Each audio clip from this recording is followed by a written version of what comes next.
Au nom du Père et du Fils et du Saint-Esprit. Amen. Viens, Esprit Saint, remplis les cœurs de tes fidèles et fais-les brûler du feu de ton amour. Ô Seigneur, envoie ton esprit et tout sera créé. Et tu renouvelleras la face de la terre. Bien-aimés dans le Christ, nous sommes aujourd'hui dimanche 8 février, 5e dimanche du temps ordinaire. Et la parole de Dieu qui nous est proposée est de Matthieu chapitre 5, versets 13 à 16. En ce temps-là, Jésus disait à ses disciples, « Vous êtes le sel de la terre, mais si le sel devient fade, comment lui rendre de la saveur? Il ne vaut plus rien. On le jette dehors et il est piétiné par les gens. Vous êtes la lumière du monde. Une ville située sur une montagne ne peut être cachée. Et l'on n'allume pas une lampe pour la mettre sous le boisseau. On la met sur le lampadaire et elle brille pour tous ceux qui sont dans la maison. De même, que votre lumière brille devant les hommes.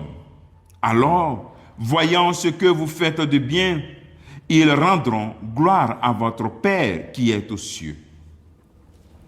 Acclamons la parole de Dieu. Louange à toi, Seigneur Jésus. Nous connaissons très bien cet évangile et en tant qu'un ancien G6, on se rappelle, vous êtes le sel de la terre, la lumière du monde. Jacques lumière, Jacques action. Alors voici que le Christ parle ici aux disciples. Les disciples, c'est-à-dire ceux qui veulent suivre le Christ, il nous parle à nous aussi. Que nous sommes le sel de la terre et que nous sommes la lumière du monde. Tu es le sel de la terre. Et nous savons tous que le sel donne goût. Est-ce que ta vie donne goût? Est-ce que tu donnes aux gens l'envie de vivre aux gens? L'envie de suivre Jésus-Christ aux gens? Dans ton quartier, dans ton travail, est-ce que ta manière de faire attire les gens à dire, oh mais ça, c'est doux ça, cette vie? Ou bien tu décourages les gens? Donc le sel donne goût à la nourriture, comme toi aussi tu dois donner goût. Le sel aussi, on l'utilise aussi pour la terre, pour rendre la terre féconde. Est-ce que, quand tu rencontres les gens, tu crées une fécondité?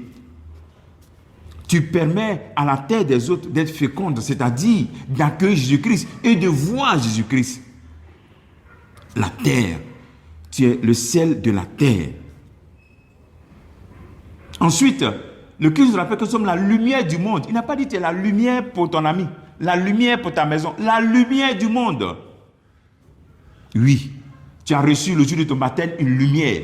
Mais ce n'était pas une lumière extérieure, mais tu es devenu lumière parce que tu t'es connecté au Christ lumière, le Christ ressuscité. À ta première communion, tu reçois encore Jésus-Christ. La lumière grandit à ta confirmation. Il y a une confirmation de l'Esprit Saint reçu. La lumière devient maintenant du feu. Où tu en es avec cette lumière?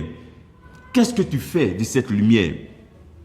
Est-ce que tu peux dire qu'aujourd'hui, oui, je suis la lumière du monde? Qu'est-ce que les gens font quand ils te voient? Est-ce que tu brilles?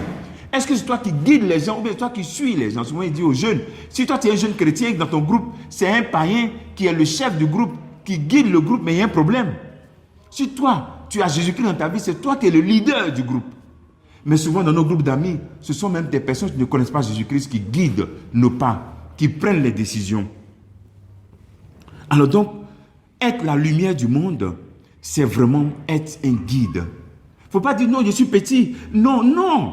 Avec ta confirmation, tu es devenu adulte. Il ne faut pas dire non, moi je suis petit, quelqu'un dans le quartier, quelque part qui me connaît. Non. Quand on a Jésus-Christ, tout le monde doit te connaître. Partout où tu passes, on sent qu'il y a une lumière qui passe. Et donc, les activités des ténèbres ne doivent pas te faire peur. Toi, tu es lumière. Mais souvent, on a plus peur des activités des ténèbres. Pendant qu'on est lumière, la lumière éclaire.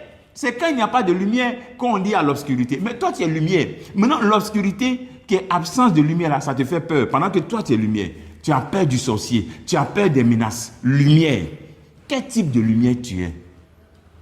Donc, ne négligeons pas qui nous sommes. Nous avons une force en nous. Donc, cherche à maintenir cette lumière allumée. Comment? Premier élément, la repentance de vie, la remise en question, à travers le vécu du sacrement de la réconciliation. Comment? Deuxième élément, ça va te dire que Jésus-Christ là, il faut qu'il remplisse sa vie. Accepter vraiment que Jésus remplisse ta vie. Ça va? Et troisième élément, Ne pas lâcher ta connexion avec le Christ dans l'Eucharistie, dans la prière, dans la lecture de la parole de Dieu, prier, la parole de Dieu, méditer. Et enfin, quatrième élément, en servant Jésus-Christ, dans l'humilité. Dans l'humilité. Voici des éléments qui peuvent t'aider à maintenir ta lumière et ta lumière brille.